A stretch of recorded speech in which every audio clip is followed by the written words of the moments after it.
Assalamualaikum warahmatullahi wabarakatuh.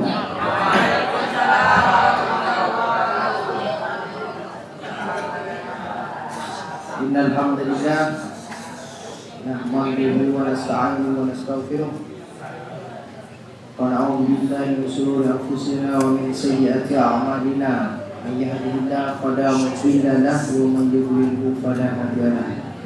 Asyhadu an la ilaha illallah wahdahu la syarika lah wa asyhadu anna Muhammadan abduhu wa rasuluh la nabiyya wa la rasula ba'da. Shalawatullah wa salamuhu alaihi wa ala sayyidil anbiya'i wal mursalin wa ala alihi wa ashabihi al-muqarrabin, amma ba'du. Iman fillah, jamaah santri rahimani wa rahimakumullah. Puji syukur kehadirat Allah Subhanahu wa taala yang tidak henti-hentinya memberikan kenikmatan dan rasa aman kepada kita, yang mana dengan nikmat tersebut dan rasa aman tersebut kita bisa dengan tenang melaksanakan sholat jamaah secara berjamaah, sholat isya secara berjamaah, dan juga melanjutkan kajian ba'da isya.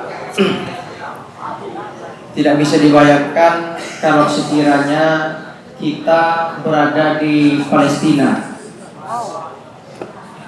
Di Palestina itu ibadah saja susah, merasa tidak aman, merasa khawatir. Sholat di Masjidil Aqsa itu dibubarkan oleh Zionis Yahudi, dibubarkan secara paksa, ditendang, ada yang langsung ditembak dan lain sebagainya. Kita di pondok ini tidak ada sedikit pun rasa khawatir. Kita betul-betul aman di dalam ibadah. Patutnya kita untuk bersyukur dengan apa yang telah Allah karuniakan kepada kita ini. Salawat dan salam semoga tetap tercurah limpahkan kepada junjungan kita Nabiullah Nabi Muhammad sallallahu alaihi wasallam,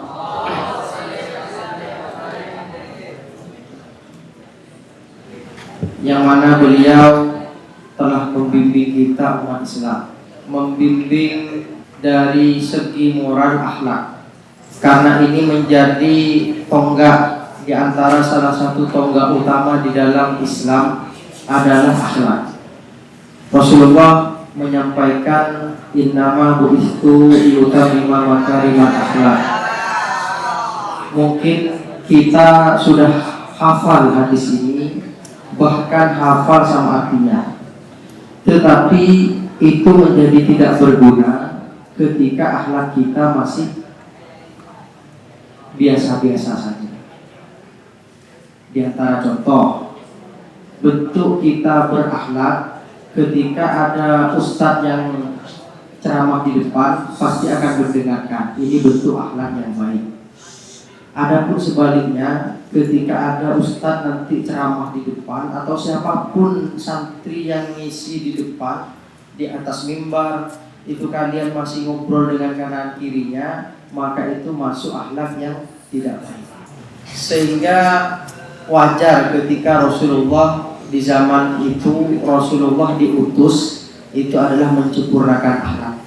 Karena seandainya akhlak itu tidak ditegakkan, bisa jadi para sahabat ketika Nabi berceramah di depan itu mungkin ya ngobrol, tidak mendengarkan Rasulullah, atau bisa jadi sambil tidur-tiduran atau sambil duduknya tidak benar. Maka itu yang akan terjadi. Sehingga Rasulullah menyempurnakan akhlak terlebih dahulu, disampaikan akhlak-akhlak yang baik seperti apa, adab-adab yang harus dilakukan oleh umat Islam. Akhirnya apa? Akhirnya hadis-hadis itu tersampaikan dengan baik dan benar. Tidak ada hadis yang didengar itu hanya setengah-setengah. Baca setengah, apa tadi yang disampaikan Ustaz Amir itu ya? Setengah, Pak. Sama, kalau seandainya nggak atur seperti itu zaman dulu, zaman Islam, maka sahabat juga itu, apa tadi ya yang disampaikan Rasulullah? Dan ini tidak ada hadis yang seperti itu. Sama seperti kalian, siapapun yang berada di depan itu perlu untuk mendengarkan, karena itu adalah tiang di antara tiang utama di dalam Islam adalah akhlak. Jadilah santri itu yang berakhlak. Tiap malam ada kajian-kajian. Gunanya kajian itu apa? Bukan untuk ngambil waktu kalian yang seharusnya cepat-cepat makan malam atau cepat-cepat santai di kamar, akan tetapi justru kajian ini adalah untuk apa? Siraman rohani bagi kalian. Siraman ilmu untuk diterapkan dalam hati, diterapkan dalam perbuatan. Percuma kalau seandainya setiap malam kalian itu sudah diajarkan akhlak, bahkan setiap pagi itu ada slogan, ada doa-doa, ternyata tidur.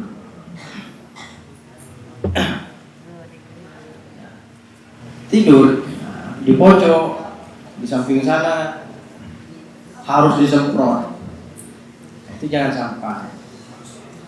Walaupun ini sebagian, lebih banyak yang mendengarkan. Jadi kebiasaan baik itu terapkan dan kebiasaan buruk itu hilangkan. Kita insya Allah akan melanjutkan hadis tentang adab memperbagus atau memperindah bacaan dalam Al-Quran, yaitu bab istihbabi tahsin sauti bil Quran. Bab dianjurkannya untuk memperindah suara ketika membaca Al-Quran. Wa talabil qiraati min husni sauti, dan diminta yang membaca itu adalah yang suaranya bagus, dan juga diperintah wal istima' indaha, diperintahnya juga untuk ketika dibacakan mendengarkan. Sifatnya sama seperti kajian. Kajian ini tidak terlepas di dalamnya adalah kandungan-kandungan hadis dan kandungan Al-Quran. Sehingga kalau kita ternyata disampaikan seayat hadis di depan, baik itu adik kelas bagi kita atau kakak kelas, ternyata kita tidak mendengarkan ngobrol, maka otomatis kita yang berdosa. Kenapa?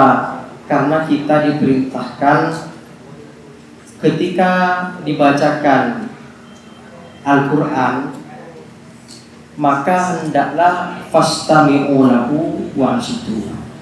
Jadi kita juga perlu mendengarkan dan juga perlu diam ketika dibacakan Al-Quran. Sama seperti khutbah Jumat. Khutbah Jumat, kenapa khutbah Jumat itu sampai penerapannya barang siapa yang berbicara, kan? Sampai disebutkan faman takallama faqad lagha. Barang siapa yang berbicara pada hari Jumat maka dianggap sia-sia. Wa man lagha fala jum'atalah. Dan barang siapa yang sudah sia-sia tidak dianggap sholat Jumat. Ini saking pentingnya. Karena apa? Karena yang disampaikan di khutbah Jumat itu tidak terlepas dari ayat dan hadis. Itulah pentingnya kita menjalankan perintah Allah. Siapa saja nanti yang menyampaikan, jangan pernah kita meremehkan, oh adik kelas biasa-biasa. Tetapi lihatlah apa yang dia sampaikan. Seperti itu. Jadi menilai sesuatu yang benar itu jangan dari kadar seseorang, tapi nilailah seseorang dengan kebenaran. Jadi kalau menilai kebenaran dari kadar seseorang, maka kalian itu bisa jadi ketika adik kelas menyampaikan suatu kebenaran, kalian tidak mendengarkan karena dianggap adik kelas. Tapi kalau dibalik, kalian menilai seseorang karena kebenaran, lihat seseorang, seseorang ini walaupun adik kelas menyampaikan kebenaran, maka kalian tidak akan pernah meremehkan orang lain. Kita lanjut masuk ke hadis yang tadi, kembali ke bab memperindah bacaan. Hadis yang pertama adalah an Abi Hurairah radhiyallahu anhu qala. Ini diriwayatkan dari Abi Hurairah, semoga Allah meridhoinya. Beliau berkata, sami'tu Rasulullah sallallahu alaihi wasallam yaqulu. Aku mendengar Rasulullah sallallahu alaihi wasallam bersabda. Apa sabda Nabi? Ma'adinallahu li syai'in ma'adina li nabiyyin hasanis sauti yataghanna bil qur'ani yajharu bihi, muttafaqun alaih.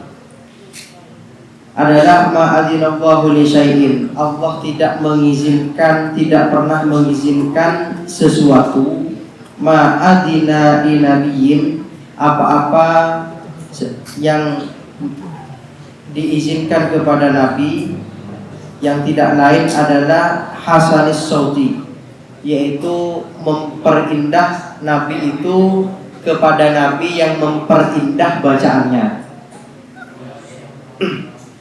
Yataghanna bil Qur'ani, Rasulullah itu berirama di dalam membaca Al-Quran. Yajharu bihi, dan juga mengeraskan bacaannya. Ini hadis riwayat Bukhari dan Muslim. Jadi hukum memperindah itu harus. Karena coba kalau kita misalkan dengarkan ada santri yang mungkin ngajinya meniru Sudes, yang ngajinya meniru Musari Rosyid, Syekh Sudes. Itu kan enak didengar gitu kan. Tapi kalau sudah makainya itu nada pribadi gitu kan, apalagi iramanya tidak berirama lurus-lurus, itu yang seharusnya pertama sholat semangat jadi ngantuk. Ya, jadinya jadi ngantuk. Atau bacaannya bukan diperindah malah dipercepat, cepat sampai ngebut-ngebut gitu. Ini bedanya. Kalian pasti lebih senang. Saya dulu ketika di sini itu ada kakak kelas yang ngajinya itu enak. Sampai disampaikan sama yang lain itu, wah ini kalau dia yang ngimamin, walaupun baca setengah juz kayaknya tidak capek ini. Saking enaknya bacaannya, memang enak bacaannya. Kakak kelas saya waktu itu, ternyata enak sama tidak enak itu beda. Tapi kalau yang tidak enak, karena mungkin ada teman itu suka guyon gitu kan. Pas ada yang tidak enak suaranya ngimamin, kamu itu kalau ngimamin enak, tapi lebih enak tidak usah ngimamin aja. Jadi lebih baik diem aja gitu, tidak usah ngimamin, malu sama yang lain gitu. Kita bukan berarti nanti ketika suaranya tidak bagus, itu kita saya tidak usah ngimamin karena suaranya tidak bagus. Ngimamin tetap, tapi ngimaminnya ngambil zuhur sama asar. Jangan bacanya tidak bagus, ngambilnya isya, maghrib, apalagi subuh, masya Allah. Jadi seperti itu.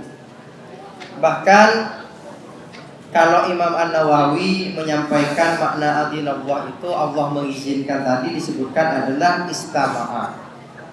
Tidak pernah Allah mendengarkan, berarti ridho. Allah itu ridho mendengarkan sesuatu sebagaimana Allah itu mendengarkan langsung sesuatu itu kepada bacaan Nabi. Jadi Allah mendengarkan bacaan Nabi yang bacaannya itu indah, terus berirama, irama dengan baik dan keras bacaan Rasulullah. Adapun hadis yang kedua riwayatnya an Abi Musa Al-Asy'ari radhiyallahu anhu. Ini riwayat Abi Musa Al-Asy'ari, semoga Allah meridainya. Beliau menyampaikan anna Rasulullah sallallahu alaihi wasallam qala lahu, bahwasanya Rasulullah sallallahu alaihi wasallam pernah bersabda kepada Abi Musa Al-Asy'ari, apa laqad utita mismaron min mazamiri ali Dawud.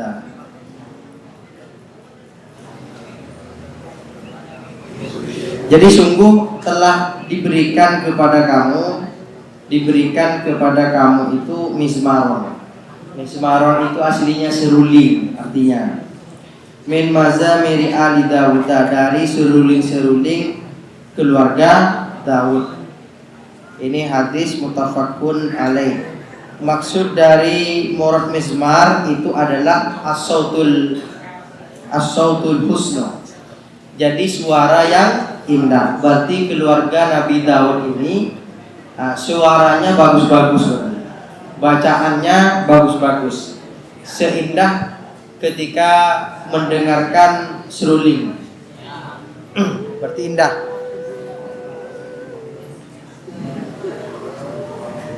Terus di riwayat yang lain, wa fi riwayatin li Muslimin anna Rasulullah sallallahu alaihi wasallam qala lahu. Jadi ini bentuk pujian kepada Abi Musa Al-Asy'ari, bahwa Abi Musa Al-Asy'ari ini memiliki bacaan Al-Qur'annya itu yang bagus, indah, sampai dipuji oleh Rasulullah, kamu itu udah dianugerahi oleh Allah itu seruling dari seruling keluarga Nabi Daud. Bahkan hadis lain disebutkan di hadis Muslim, Rasulullah menyampaikan kepada Abi Musa Al-Asy'ari ini adalah laura'atani, kalau seandainya kamu lihat aku, wa ana astami'u li qira'atika al-barihata, saya kemarin itu dengar suara kamu. Berarti Rasulullah ini senang mendengarkan bacaannya dari Abu Musa Al-Asy'ari, sahabat Rasulullah. Tidak hanya suaranya Rasulullah yang indah, yang bagus, tapi Rasulullah juga senang mendengarkan lantunan bacaan Al-Quran yang juga indah dan bagus. Saking indahnya bacaan Rasulullah, para sahabat bahkan menyampaikan seperti ini. Ini riwayat Barra, Anil Barra ibni Azib radhiyallahu anhu qala, dari Barra bin Azib, semoga Allah meridhai keduanya. Beliau berkata, sami'tun nabiyya sallallahu alaihi wasallam, aku mendengar Nabi sallallahu alaihi wasallam qara'a fil isya'i, membaca pada waktu isya itu bit wattini wa zaitun. Kayak tadi nih, tadi surat At-Tin dibaca ya. Rakaat kedua. Berarti benar. Itu bacaan sesuai hadis ini. Rasulullah membaca surat waktu sholat isya itu At-Tini wa zaitun. Berarti surat At-Tin. Hadisnya ini muttafaqun alaih. Hadis sahih Bukhari dan Muslim. Apa kata sahabat? Kata Barra bin Azib, sahabat Barra bin Azib, fama sami'tu ahadan, saya tidak pernah mendengarkan seorang pun ahsana sautan, yang jauh lebih bagus daripada Rasulullah. Jadi disampaikan paling bagus itu adalah bacaan Rasulullah. Walaupun ada juga sahabat yang Rasulullah senang mendengarkannya karena bagusnya suara, tapi tetap tidak bisa mengalahkan indahnya bacaan Rasulullah. Jadi bacaan Rasulullah itu tidak lurus-lurus aja. Jadi berirama, kalau disampaikan di sini berirama indah. Jadi wajar kalau zaman dulu para sahabat itu ketika sholat bersama Rasulullah, qiyamul lail itu bisa semalam penuh dan itu tidak merasa lelah. Kenapa? Karena Rasulullah yang membaca, yang membacakan langsung. Seperti itu. Jadi ini hadis-hadis yang 4 ini masih panjang sebenarnya. Kita cukup 4 saja. Ini menepis bahwa ada yang berpendapat melantunkan atau mengiramakan bacaan Al-Quran itu, ada yang berpendapat tidak boleh. Justru ini hadis-hadisnya menganjurkan untuk memperindah bacaan Al-Quran. Maka hukumnya juga harus bisa wajib memperindah bacaan Al-Quran kita. Jadi ketika kita baca tidak perlu buru-buru dan kita terus melatih bacaan kita untuk menjadi baik. Semoga bermanfaat. Kita tutup dengan doa kafaratul majlis. Subhanallahumma wa bihamdika asyhadu an la ilaha illa anta astaghfiruka wa atubu ilaik. Assalamualaikum warahmatullahi wabarakatuh. Allahumma shalli wa sallim wa barik ala nabiyyina Muhammad.